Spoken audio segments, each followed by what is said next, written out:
Vous avez réalisé cette série dont tout le monde se souvient, Palace, vous le disiez.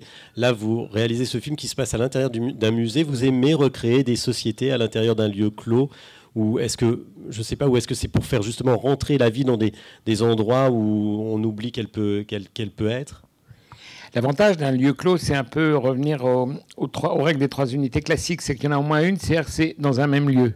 Ce même lieu donne une cohérence. Et à partir du moment où il y a une cohérence de lieu, on peut éclater à l'intérieur le récit parce qu'il est rattrapé par la cohérence et la géographie du lieu. Donc c'est vrai que là, il y a eu vraiment la joie de faire, comme dans un flipper, se croiser des tas de gens dans des tas d'endroits, mais le lieu, lui, était toujours le même. Donc ça donnait, je dirais, une unité de récit. Et à ce moment-là, c'est vrai que toutes les histoires, que ce soit l'histoire de ce jeune homme étouffé par sa mère qui finit par la tuer et en faire une œuvre d'art, que ce soit les vierges qui arrivent dans un musée, que ce soit ces gens de province qui courent après les impressionnistes sans les trouver, que ce soit Muriel Robin qui ne trouve pas non plus Kandinsky, que ce soit ces gens qui se baladent dans un parking et qui ont simplement perdu leur voiture dans le parking et qui visitent le musée finalement uniquement avec le nom des peintres, Rembrandt, Velázquez, etc. Picasso, B12, les places de parking à travers les noms des... Bon, ça permettait de faire beaucoup d'histoires très amusantes et finalement qui se croisaient de manière totalement contrastée, mais finalement, comme quand vous êtes dans un musée, vous avez en tout cas un grand musée généraliste comme le Louvre, on passe d'une salle à l'autre en voyant des choses totalement opposées. Vous passez des surréalistes au sarcophage égyptien, de la peinture romaine aux toilettes, etc. C'est vraiment très... À chaque fois, on saute d'un univers à un autre et c'est un peu ça qui m'a amusé.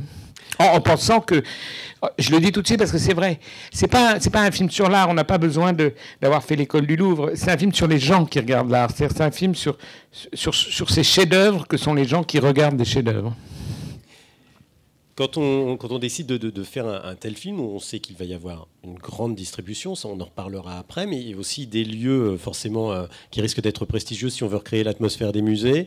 Est-ce que ce genre de contraintes, ça effraie des producteurs, ou en tout cas, est-ce que ça rend le tournage difficile ?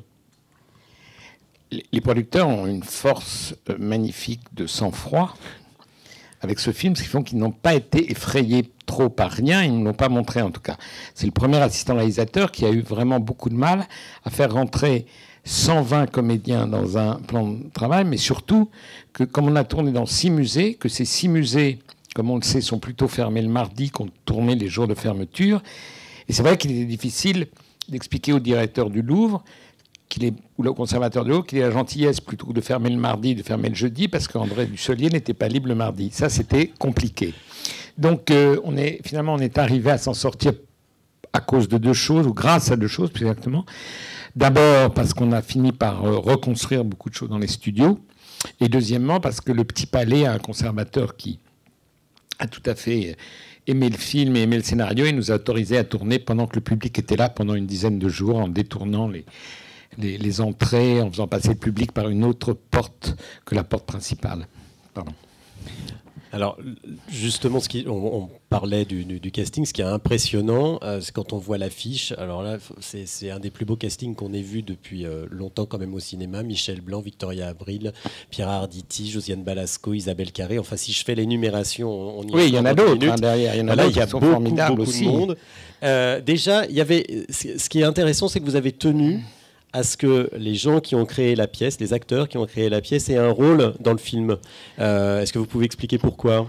Oui, parce qu'on remarque, je ne citerai pas de nom de film, mais on remarque souvent que les films qui ont été tirés de pièces de théâtre, on vire les acteurs qui ont fait le succès de la pièce et on met des stars à leur place.